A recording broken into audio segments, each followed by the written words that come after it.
আজ অক্ষয় তৃতীয়া, ভীষণ শুভ একটা দিন। আজকের আমরা এমন একটা জায়গাতে যাব বলে বেরিয়েছি যেটা আমাদের বাড়ির ভীষণ কাছে হলেও আমরা কিন্তু এই প্রথমবার যাচ্ছি। যদিও আমরা একটু বিকেলের দিকেই বেরিয়েছি, কিন্তু আজকে সকাল থেকেই আকাশটা ভীষণভাবে মেঘলা। আমরা এসেছি ইস্কনে। ইস্কনটা আমাদের বাড়ি থেকে খুব একটা দূরে না হলেও এটাই আমাদের প্রথম আসা। আমার মা, বাবা, মাসি, মেশো চারজনে মিলে আজকে এসেছিল।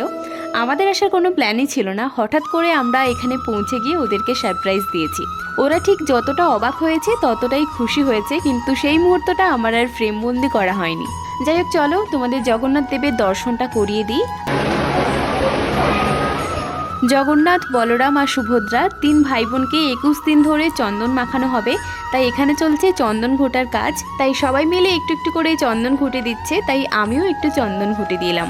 আমরা যেহেতু ঠিক সন্ধ্যার মুহূর্তে এসেছিলাম, তাই সন্ধ্যা আরতি দেখার সৌভাগ্য আমাদের হয়েছে।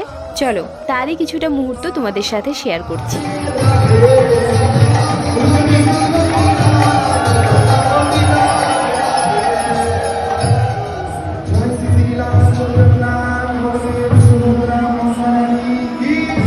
পুরোটা শেষ করে আমরা আসতে পারিনি, আমাদের একটু তাড়া ছিল, তবে এখানে এসে আমাদের ভীষণ ভালো লাগছে। যাই হোক, চলো এবার বাড়ি ফেরার পালা।